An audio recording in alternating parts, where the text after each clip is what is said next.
Alright, we're going to do a 50-hour service on the excavator. We're at 55 hours, and we need to do the service. So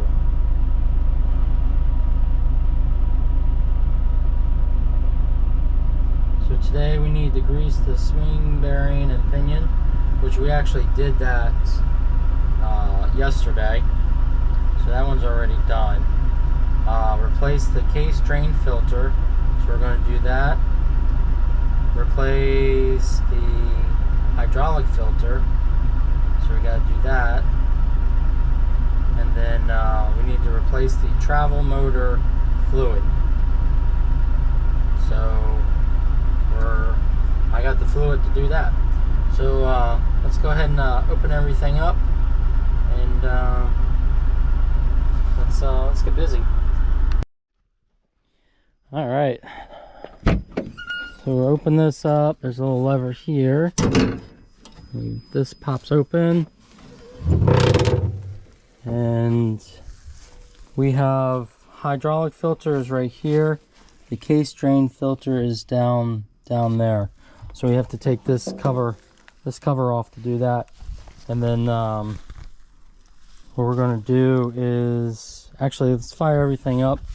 And I'm going to have Lander, we need to get this here at 12 o'clock and this at 3 o'clock, because this is our drain right there.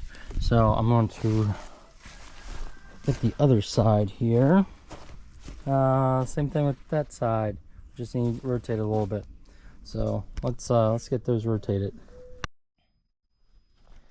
All right, there we go. We're at the top one there, 12 o'clock, 3 o'clock, and 6 o'clock on both sides. So let's go ahead and gotta take this plastic shroud off. There's these two little screws here. Just unscrew those guys there and there.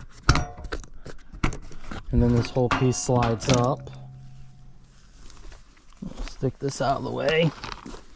And then we need to take this panel off, which should be 2 bolts there, 2 bolts here, and 1 bolt up here. I'm pretty sure that's it. So let's go get the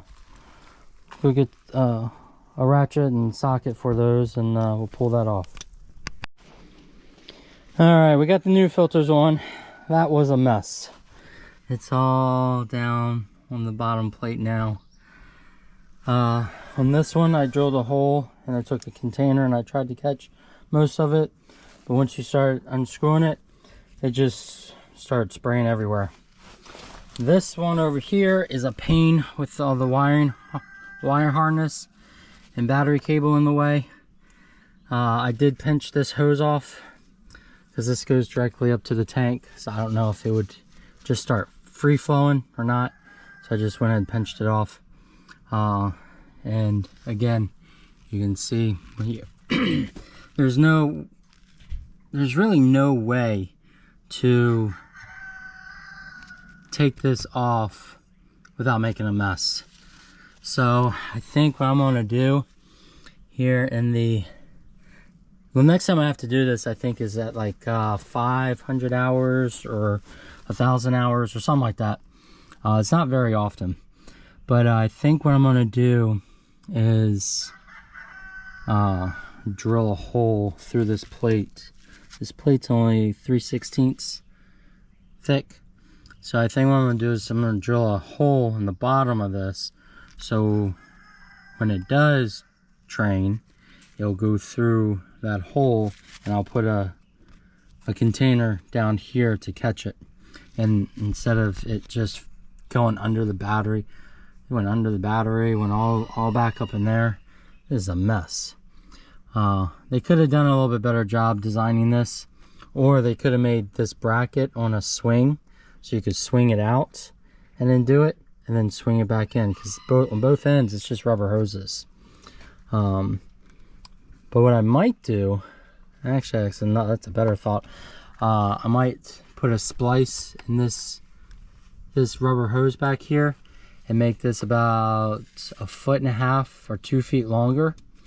And then this way I can just unbolt these 2 bolts, take the whole housing, bring it out to here, unscrew it, do everything out here, and then put it back. I think that's a better idea.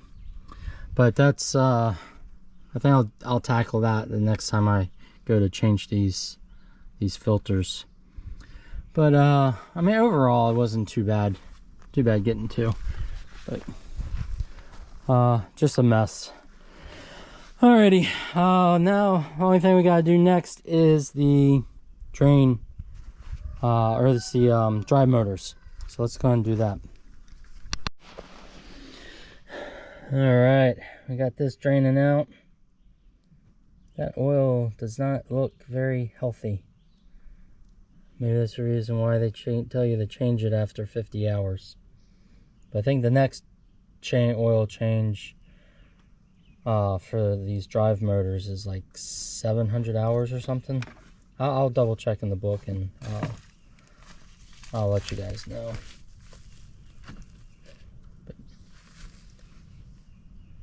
Alright, so we're going to dump that into our container there. That's where I put all my used hydraulic oil. But alright, yeah, let me go ahead and fill this up. Alright, that one is drained and filled, and only a little bit of a mess over here. And again, this side over here, drained and filled, a little bit bigger of a mess. One was definitely fuller than the other side, and made a little bit bigger of a mess. So we all know how I clean up oil spills. This stuff right here works great. I buy this at either Lowe's or Home Depot or Tractor Supply. They all carry it. I haven't seen it at Walmart, and only a few Ace stores actually carry it, but you can get that at any box store. But yeah, so I just put that orange cleaner straight in a pump up sprayer, pump it up, and spray it on. So I'm gonna go clean up this mess, and then we will be back. Alrighty, let's go ahead and record a service.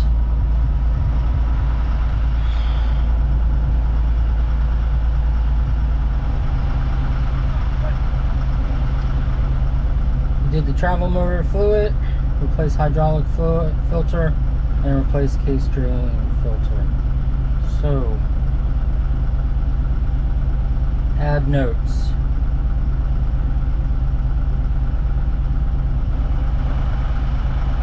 Makes a mess. Use lots of paper towels. All right.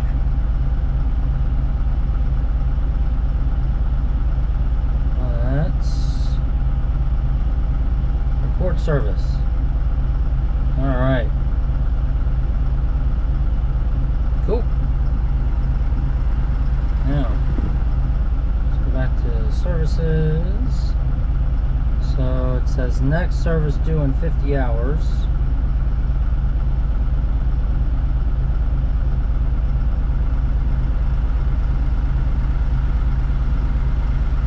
So grease swing. So yeah, every 50 hours we need to grease the swing bearing. And then this says at 500 hours I need to replace reservoir breather cap. Okay, whatever. And then 500 hours, check air filter, replace drain filter at 500 hours, replace hydraulic filter 500 hours. Alright, so every 500 hours we need to replace the filter. And then at 1,000 hours we replace hydraulic filter. Alright, cool. So there we go.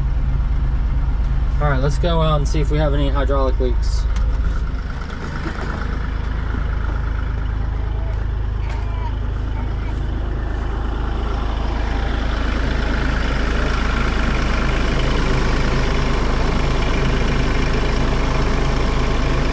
Doesn't feel like it.